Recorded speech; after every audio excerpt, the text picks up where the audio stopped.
bu boobaa foofu la ñuy wax naan le débat politique se passe à l'Assemblée. Oui. Parce que c'est entre différentes composantes entre différents groupes ñuy waxtaan ba am ay consensus. dina nekk itam le lieu par excellence du dialogue politique. du dialogue politique. foofu débat politique loolu lañ bàyyi assemblée bi. nga xam ne président Pastef moom comme yàlla bu ndaw bu ne weex na gaa yi ne tàll bu ne ñuul na gaa yi ne kuk bu ne xonq na gaa yi ne coy. est-ce que mais li fi xew nii même nguuru Macky Sall léeg-léeg da nga daan dégg. député jóg de d'accord ma ci li ñu wax ni nguuru président Abdoulaye Wade da nga daan dégg député bu bokk ci wax jóg na ma d'accord ma ci lii. mais fii doo ko dégg. le 23 juin d'ailleurs beaucoup de députés s'étaient opposés. ma ngi noonu mais fii doo ko dégg. bu leen neexee ñoom ñëpp sol lu weex bu kilifa gi duggee ñoom ñëpp ñu jóg raj mais quand même. il faut honte à l'institution parlementaire. député du loolu. configuration bi ngay wax mun nañ ko yaakaar ci prochaine législative yi bu président tasee assemblée parce que opposition peut-être dina essayer revenir en force. xam nga. Diomaye dina am lu mu coppati ci Sonko. yow xam nga man du ma wax au hasard. effectivement bi may wax loolu en ligne de mire loolu laa foog man dama bëgg bu ñu delluwaatee ci élection législative le groupe de l'opposition républicaine. FDR. dans lequel moi j'évolue ñu am un groupe parlementaire suffisamment puissant waa Diomaye nañu am groupe parlementaire groupe bu Pastef nañu am groupe parlementaire amul problème dafay enrichir rek le débat ku war a am groupe parlementaire amul groupe parlementaire mais jàpp naa ne Sénégal yi war nañu ko séddale ba nga xam ne kenn du buur di bubbi. mais est-ce que bu ñu indee loi. bu nga xam ne ñëpp dañu jàpp ne njëriñu réew mi la. gars yi waxtaane ko ba mën koo woteendoo. mais bu benn waay jógee fële rek wala benn nguur jógee fële rek bëgg a imposer benn loi nit ñi mën a bañ bu boobaa tantôt mën nga waxtaan ak groupe bi tantôt mën nga waxtaan ak groupe B. parce que encore une fois loolu nag mooy véritablement une assemblée nationale crédible mais malheureusement. Sénégal bu ma sosoo ba léegi ay majorité mécanique ñoo fi nekk parce que li koy favoriser c'est le système électoral. loolu mënoon nañu ci dugg. c'est le mode de scrutin que nous avons dans notre pays. qui favorise les partis au pouvoir. parce que tey da ngay ñëw am 54% des suffrages. mais donc 54% des députés nga waroon am. mais da ngay am 54% des suffrages dem am 80% des députés. ça veut dire que le système. la répartition des sièges. non le scrutin dafa bancal maanaam répartition bi elle n'est pas objective. elle n'est pas réelle. le système raw gàddu. waaw donc loolu il faut ñu waxtaanaat ci. mais ñun posé nañ débat bi de biñ demee ci dialogue bi mais gars yi nanguñ yee yàbbi ci. te pourtant ñoom bañ nekk ci ko jégi. loolu lañ doon wax. waaye ñëw nañ ci affaire bi léegi. parce que léegi daf leen arrangé. mais loolu nag. mais est-ce que yéen opposition bi yéen a ngi liggéey lu leen may retour en force ndax yéen dafa mel ni réew mi tey nekkatu leen fii en quelque sorte Diomaye la ñuy dégg ak Sonko on se demande où est l'opposition. mais loolu tàng la fan ngeen nekk lan ngeen di liggéey. wuyu ma am na ñu may wax. ba dualité bi du leen mujjee effacé. am na ñu may wax loolu. may leen xam nga yéen ñi seetaan TikTok yeeg yooyu xam nga léeg-léeg. da ngay gis benn morceau waykat bu ñëpp di tegandoo mu xew. nga jàpp ne kooku rek a fi ne. waaw mu xew mais lu xew nit ñi wax ci mais lu xew day xewi c'est-à-dire que tey ñu ngi wax Diomaye Sonko mais léegi mu xewi. ngeen ñëwaat. mais non ñun dañoo musul dem fenn maanaam ñun ñoo ngi fi ñu war a taxaw. ay yéen keroog assemblée bi révision bi di am kenn gisu leen bi Sonko di dellu. bi révision bi am gisu leen kon lu tax gën naa laaj si woon tàkk fan ak yow tamit. lu tax gërëm naa laaj loon tàkk gis nañu koy. on s'attendait keroog par exemple ci révision bi à ce qu'il y ait une mobilisation à l'image du 23 juin. mais y avait une ngeen ne ça ne passera pas mais gisuñu kenn. mais y avait une forte mobilisation. leader yi ku ci ñëw da ngay ànd ak ku lay filmer mbaa nga teg sa oto ci wet gi. bu yëf yi xam nga nag tàngee nga dugg ci daw. xam nga loolu moom mënul ñàkk ci politique xam nga léegi réseaux sociaux yi moom mënul ñàkk ci politique parce que léegi réseaux sociaux yi. seen visibilité ngeen di liggéey. non pas seen visibilité mais seen pas visibilité seen taxawaay. ok. seen taxawaay ngay wane ne bis ba maa nga fa. ok mais keroog ils ont barricadé tout autour de l'Assemblée nationale. mais moi je n'y étais pas parce que maa ngi woon dëj. Daaru Gettardo moom jaale ji xalif général Guettardo d'ailleurs muy profiter ci occasion pour yeesal sama njaal muy Mouhamadou Aïssata Ba xalif général de Guettardo mu koy jaal Mouhamadou El Hassan Ba mi nga xam ne moo toogaayu xalifa Cheikh Aljuma Ba di ko jaale aussi doomam Cheikh Sadibou keroog foofu laa nekkoon waaye leader yi nga xam ne ñoo fa teewoon mais gis nañ ne tout autour de l'Assemblée nationale il y avait beaucoup de monde donc alors que amul passe amul dara la société civile les démocrates les militants les défenseurs des droits mais ñëpp a ñëwoon donc loolu nag taxawaayu ku jegi taxawaayu opposition bi moo ko waral. Je l'ai comparé au 23 juin mais tam il faut souligner que 23 juin président Wade dafa bàyyi woon ñëpp manifester. mu ne opposition bi nañ taxawee nii. pouvoir bi taxawee ne maa nga fa woon loolu quand même il faut le dire. C'est un démocrate. C'est un démocrate. D'ailleurs li indi 23 juin loolu la.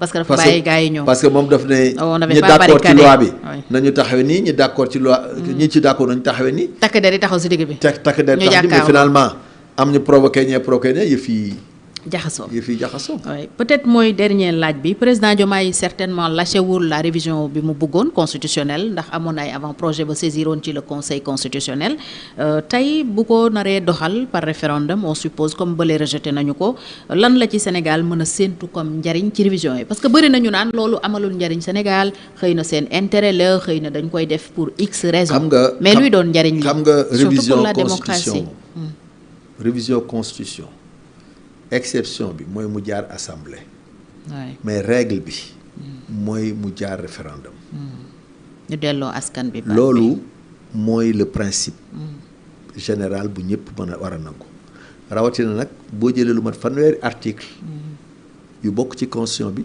nga bëgg koo tëggaat loolu da nga war a laaj peuple bi maintenant avant projet yi nga xam ne moom le président publié président aussi kenn xamul ni muy liggéeyee. Diomaye waaw. waaye yow ñee kee dem na assemblée non yow def nga discours. le 31 décembre. nga ne premier trimestre at mi. man président Diomaye dama koy topp de. dinaa def révision. waaw gars yi toog. premier trimestre jàll kenn déggul révision nga dem ba mu yëngatu assemblée nationale nga soog a jékki-jékki publier say avant projet avril la Pastef dugal L29 L30 nga dem nga dem dugal say avant projet mais y a problème yow yaa wax premier trimestre mais respecté ko ñoom xaar nañ ko quand même ba trimestre bi jeex deuxièmement avant projet lan la c'est-à-dire avant luy avant bi parce que projet état gouvernement projet lañ ko yàgg a xamee. projet de loi. Oui. projet de loi. assemblée proposition de loi. yow nga ñëw nga ne avant projet. léegi avant projet mooy nekkagul projet. waaye léegi yow idée yi nga génne bu fekkee nekkagul projet ñan ñoo ci war a waxtaan ba mu nekk projet. peut-être les acteurs politiques. normalement. oui.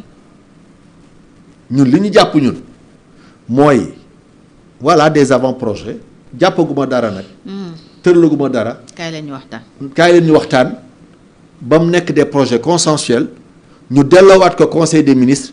ñu adopté ko soo ko yóbbu assemblée nationale ñu loolu la jàppoon. waaw mais ni mu doxalee. jox ko conseil constitutionnel. waaw xam nga président Diomaye tamit lëf la de waa léegi ni mu doxalee. jox président jox conseil constitutionnel conseil constitutionnel li mu wax ça s'impose à tout le monde. débat amatu fa. waaw mais loolu tamit c'est quelle démarche kon yéen dañ leen seppi ci mbir mi en réalité. waaye non waxuma la non xam nga bala ñu lay. mais li conseil constitutionnel wax mënoo leen ci waxtaanaat kon ak président.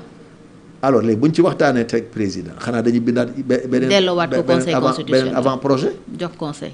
waaye moom article yi nga xam ne ciblé nañ ba wax ci boo ci bindaatee tamit. boo binduwul lu dëppoo ak moom li mu bëgg boo demee mu dàq ko donc avant projet. ñun dañoo jàppoon ne bañ commencé ñun réunion au niveau de l'opposition. kon waxtaanu leen yéen ci avant projet déggoo li ma la wax dama ne bi ñu gisee avant projet ñun dañ ne au moins une nouvelle démarche président kat bëgg na lii mu sànni ci penc mi ñun kujje gi ñu indi ci suñu xalaat delloo ko. mais y a problème parce que son camp affirme que avant projet yooyu mooy li tukkee ci dialogue politique bi. c'est pas exact. ah oui. loolu noonu débat bu rëy la xam nga ñun man bokkoon naa si demoon si dialogue bi. waay mais bi ñu demee si dialogue bi xam nga bi ñu tëj dialogue bi lu ñu médiateur bi wax. xam nga médiateur la xaw ma facilitateur. xam nga lu mu wax xam nga lu mu wax. commission bu nekk ñëw lire rapport am mu ne ñu rapport yi ñu jàng fii c'est des rapports provisoires. yaa ngi dégg. mais daañu créer comité restreint bu nga xam ne mooy def le rapport définitif. ñu déroulé leen. non déroulé wu ñu sax dañoo wax lu ñu deful. dem def seen conclusion. dem def seen rapport définitif dem jébbal.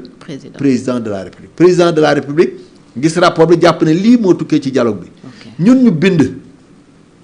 ñun ku jegi dañoo bind bataaxal président de la république ne ko loolu ñu la présenté ñun approuvé wuñ ko parce que bañ koy tëgg. bañ koy finaliser fekkewuñu ko.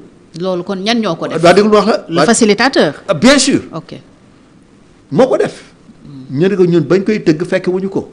léegi nag ñun point bii lii mu ci suñu xalaat point bii lii mu ci suñu xalaat point bii commission bu nekk ñu defal ko état.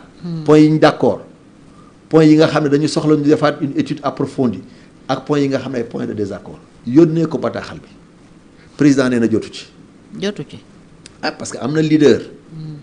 bu nga xam ne bokk na ci opposition bi demoon ci dialogue bi président rencontré na ko ci rencontre yi mu doon mujjee def.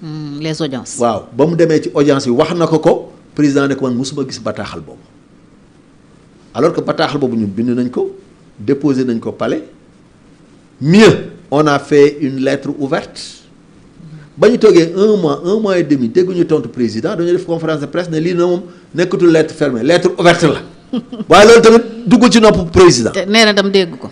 waaye bay xam nga nag il faut quand même xam nga man. dama bëgg kon le problème c'est le président. non dama bëgg vraiment moi je l'aime bien parce que nit ñi nee nañ yaru na nit ñi nee nañ nangam na waaye nag du ñu yem rek ci yaru na.